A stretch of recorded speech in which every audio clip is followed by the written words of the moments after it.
सीताराम सीताराम सीताराम कहिए और जाहि विधि राखे राम ताहि विधि रहिए। तो एमए इकोनॉमिक्स में मैं यूनिवर्सिटी टॉपर रही हूँ।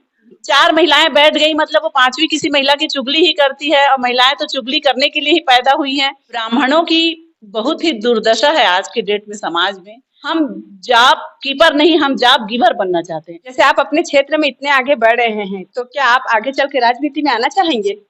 पूरा देश, पूरा भारत, आज जो मजदूर हमारे पाइप में फंसे हुए हैं, हम उनके लिए भी आज एक प्रार्थना लेकर के आए हैं। जब हम पूरे इकट्ठे हो जाएंगे तो भगवान के सामने में एक सामूहिक हनुमान चालीसा का पाठ उनके जीवन दान के लिए हम लोग करेंगे।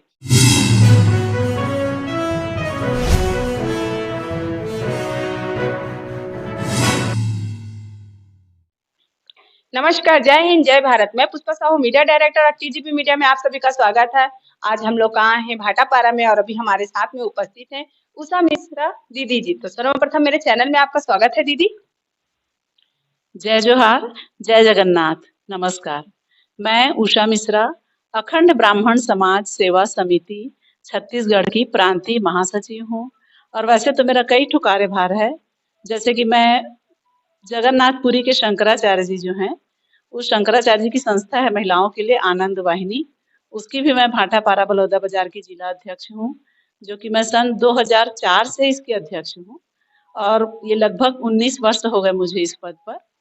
और एक हमारी संस्था है जो ब्राह्मण समाज की संस्था है, तो सरयू पारी ब्राह्मण समाज भाटापारा में मैं सचिव के पद पर कार्यरत हूँ। और अखंड ब्राह्मण समाज, इसमें हम लोगों ने जितने ब्राह्मण समाज हैं सब लोगों ने मिल करके एक होने का एक निर्णय लिया था। तो जैसे कि ब्राह्मण के कई ब्रांचेस हैं, सरयू पारी, कान्यकुब्ज, लाल सोट ब्राह्मण समाज, गौड़ ब्राह्मण समाज, तो आज सभी ब्राह्मणों को एक होने का अवसर आ चुका है। इस भाव से हम लोगों ने एक संगठन बनाया है जिसका नाम है अखंड ब्राह्मण समाज सेवा समिति। इसकी मैं प्रांतीय महासचिव हूँ। और आपका बहुत बहुत धन्यवाद, टीजीबी मीडिया वाले, आप आए और मुझे इंटरव्यू लेने के लिए आए हैं, इसके लिए आपका बहुत बहुत धन्यवाद। और दीदी, हम आपसे ये जानना चाहेंगे कि आपका जन्म स्थान कहाँ है और आपकी पढ़ाई कहाँ तक का हुआ है? जन्म स्थान तो मेरा मुंगेली जिला में हुआ था और पढ़ाई मेरा एमए इकोनॉमिक्स में मैं यूनिवर्सिटी टॉपर रही हूँ और प्लस बीएड फर्स्ट क्लास है। मैं एनसीसी भी ली थी, स्काउट में भी थी। मेरी पहली प्रारंभिक शिक्षा सब कुछ मुंगेली में हुई है और उसके बाद फिर मैं शादी के बाद यहाँ भाटापारा शिफ्ट हुई हूँ। और दीदी, हम आपसे ये जानना चाहेंगे कि आपका पारिवारिक जीवन कैसा रहा? मैं एक बहुत ही मिडिल क्लास में हम लोग थे और जैसे कि पहले हमारे परिवार में क्या होता था, ज्वाइंट फैमिली में ही हम लोग रहते थे। 5 बुआ हैं, पापा, चाचा, दादी, दादा, सबके बीच में मतलब मेरी परवरिश भीड़ में हुई है। तो मैं कभी भी एकल परिवार ना मैं देखी हूँ ना मैं रही हूँ। बचपन से मैं ज्वाइंट फैमिली में रही हूँ और मेरे को बहुतों के साथ रहना इसीलिए मेरे को अच्छा लगता है।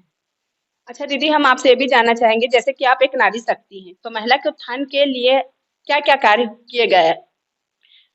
महिलाओं के उत्थान के लिए अभी हमारे बाद के जो जनरेशन हैं उन लोग क्या है कि अब सर्विस कर रही हैं, प्रायः लड़कियां जॉब में हैं, चाहे गवर्नमेंट जॉब हो प्राइवेट हो। अब तो बहुत कुछ नारी का उत्थान हो चुका है, लड़कियां आगे बढ़ गई हैं और घर की दहलीज पार कर चुकी हैं और वो बाहर में जा करके सर्विस भी कर रही हैं और घर में आके पूरा परिवार भी संभाल रही हैं। लेकिन जिस बेच से मैं हूँ, हमारे बेच में प्रायः महिलाएं हाउस वाइफ ज्यादा रही हैं। तो उसमें मैंने क्या किया कि सभी महिलाओं को घर से निकाल करके और बाहर निकले और जो हमारे महिलाओं के लिए जो एक मतलब एक ढर्रा कहना चाहिए कि 4 महिलाएं बैठ गई मतलब वो 5वीं किसी महिला की चुगली ही करती है और महिलाएं तो चुगली करने के लिए ही पैदा हुई हैं। ये जो लेबल है महिलाओं के ऊपर से, इसको मैं हटाना चाहती थी।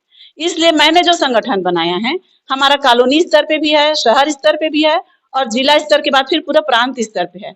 हम लोग जब भी मिलते हैं तो हमारे समाज के लिए कुछ अच्छा करने का ही सोचते हैं और हम लोग संगठन में और कुछ नहीं तो हमारे जितने तीज त्योहार, हमारे सनातन धर्म की जो परंपरा है उसको जीवित रखने के लिए हम छोटा से छोटा पर्व, हमारा आंवला नवमी हो या दिवाली मिलन हो, होली मिलन हो, सब चीज को हम मनाते हैं बहुत अच्छे से। हम हर एकादशी को भजन करते हैं ताकि हमारे आगे की जनरेशन इस सबको देख करके सीखे और ये सब पूजा पाठ और हमारा सनातन परंपरा लुप्त ना हो।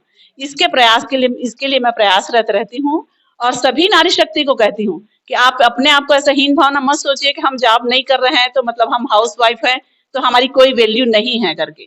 हाउसवाइफ घर को तो पूरा घर की गृह मंत्री है ही वो, लेकिन समाज भी महिलाओं से ही बनता है। तो आज के समाज को जागरूक करना और समाज के बारे में सोचने के लिए मैं दिन भर प्रेरित करते रहती हूँ, हमेशा यही सोचते रहती हूँ। अच्छा दीदी, हम आपसे ये भी जानना चाहेंगे कि आपका जो ये संगठन है, इसका मुख्य कार्य क्या-क्या है? आम जनता के क्या लाभ हैं? सबसे पहला लाभ तो हम लोगों को जहां तक के दिखा कि ब्राह्मणों की बहुत ही दुर्दशा है आज के डेट में समाज में। जिस प्रकार से आरक्षण हमारे ऊपर हावी है और सरकार अपने कुर्सी बचाने के लिए या वोट बैंक के कारण, चाहे कारण जो भी रहे, लेकिन क्षति केवल ब्राह्मण समाज को हो रही है इसके लिए। तो ब्राह्मण समाज का संगठन बनना आज की डेट में बहुत जरूरी है। मान लो अगर हमको हमारे बच्चों को गवर्नमेंट जॉब नहीं मिलता है, तो हम समाज में मिल करके सब इकट्ठा हो करके, कोई अच्छा बड़ा, कोई बहुत पढ़े लिखे बच्चे हैं तो कोचिंग क्लास चला सकते हैं, या कोई महिलाएं हैं जो कुकिंग में अच्छी एक्सपर्ट हैं, तो जो भी हमारा लड्डू खाजा बिड़िया पिड़िया जो भी हम बनाते हैं, गुजिया, तो तीज त्योहार में ऑर्डर लेके किसी किसी घर का बना दिए, और ऐसे करके उन महिलाओं को हम आर्थिक रूप से संपन्न कर सकते हैं। या जो बच्चे सिलाई कढ़ाई बुटीक का काम जानती हैं, उनको हम सिलाई मशीन दे दिए और उनसे सिलाई का काम करवाए। तो इस टाइप का कुछ कुछ कार्य जो है हमारे समाज के, हम अपने पैर पे खड़े होना चाहते हैं। हम किसी की नौकरी के मोहताज नहीं बनना चाहते। हम जॉब कीपर नहीं, हम जॉब गिवर बनना चाहते हैं, ताकि हमारे अंडर में 25 लोग सिलाई करें और सिलाई करके समाज में पैसा कमाएं, और वो लड़कियां अपने पैर में खड़ी रहें और आत्मसम्मान का जिंदगी जिए। और हमारा 99% है तो भी हमको नौकरी नहीं मिल रहा है और हम सरकार को कोसते गली गली फिर रहे हैं। इसमें कोई होशियारी नहीं है, कोई बुद्धिमानी नहीं है, क्योंकि आरक्षण को सरकार चाहे कोई भी रहे, मैं किसी मतलब राजनीतिक पार्टी से नहीं हूँ, ये भी बता देती हूँ। मैं मतलब अपना पर्सनल समस्या बता रही हूँ कि ब्राह्मण समाज की जो दुर्दशा है, तो हम क्यों नौकरी और उसके पीछे भागें और आरक्षण को कोसें। चाहे जो भी होगा, इसका पूर्वज, हमारे ही पूर्वज जिम्मेदार हैं, जो भी उतना अतीत में मैं नहीं जाना चाहती, लेकिन हम अब आगे इसके लिए हम क्या करें, इससे हमको निपटने के लिए क्या करना है, इस उद्देश्य से हम लोगों ने ये संगठन को मजबूत बनाने के लिए अब पूरा ब्राह्मण समाज एक मजबूत स्तंभ के रूप में समाज में उभर करके, और हम खुद ऐसा बड़ा बड़ा कोचिंग क्लास खोल लें, सिलाई क्लास खोलें, बुटीक का, कुकिंग का, जिसको जो आता है, रंगोली, पेंटिंग, मेहंदी, बहुत सारी कलाएं हैं। और विद्या तो ब्राह्मणों का ही है, विद्या का खान है ब्राह्मण जो है, मस्तिष्क है पूरा समाज का। और इतने भाई ब्रेन मस्तिष्क को तुम काम नहीं दोगे तो वो बैठ के तो रहेगा नहीं, हम कोई दूसरा मार्ग निकाल लेंगे। तो इस उद्देश्य से हम लोगों ने ये संगठन बनाया है, और हम अपने बच्चों को आगे भविष्य उनका उज्जवल बनाने के लिए इस संगठन में कार्य करते हैं।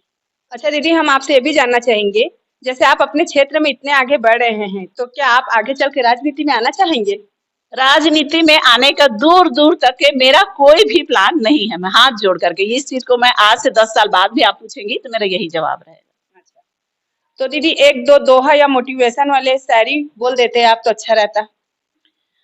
वैसे तो मेरा अगर पर्सनल कहा जाए तो मैं एक ही लाइन में आज तक की जो यहाँ स्टैंड हुई हूँ, उसका मेरा एक ही लाइन रहता है कि सीताराम सीताराम सीताराम कहिए और जाहि विधि राखे राम ताहि विधि रहिए। क्योंकि ये मेरा विश्वास है कि हम यहाँ जो भी करते हैं वो उसकी मर्जी से होता है, हमारे करने से, हमारे टांग अड़ाने से या हमारे सोचने से कुछ भी नहीं होता, एक पत्ता भी नहीं हिलता उनकी मर्जी के बिना।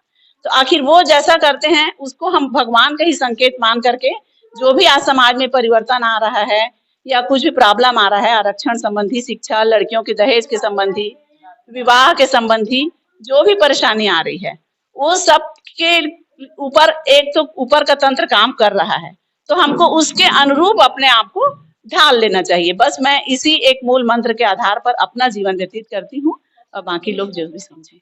और दीदी मेरा लास्ट वाला आपसे ये रहेगा कि टीजीबी मीडिया के माध्यम से आप जनता लोग को क्या संदेश देना चाहेंगे? एक तो ये टीजीबी मीडिया बहुत ही अच्छा मीडिया है, और ये लोग हमेशा हमारा हर समाचार कवर करते हैं। इसके लिए मैं आपका पहले बहुत बहुत आभारी हूँ और बहुत धन्यवाद देती हूँ। और इसी प्रकार आप अच्छा तरक्की करें और हमारे समाचार को समाज में और ज्यादा फैलाएं। और इसके माध्यम से मैं यही कहना चाहूंगी कि मैं केवल समाज या मैं केवल अपने ब्राह्मण समाज की बात नहीं है, पूरा देश, पूरा भारत, आज जो मजदूर हमारे पाइप में फंसे हुए हैं, हम उनके लिए भी आज एक प्रार्थना लेकर के आए हैं। जब हम पूरे इकट्ठे हो जाएंगे तो भगवान के सामने में एक सामूहिक हनुमान चालीसा का पाठ उनके जीवन दान के लिए हम लोग करेंगे। और केवल देश नहीं, हम तो पूरे विश्व का कल्याण हो, हमारे जयघोष में ही है कि पूरे विश्व का कल्याण हो। और हम लोगों का ऐसे पर्सनल अपने जनरल हित के लिए हम लोग कभी काम नहीं करते हैं, हम पूरे सामूहिक हित की बात करते हैं।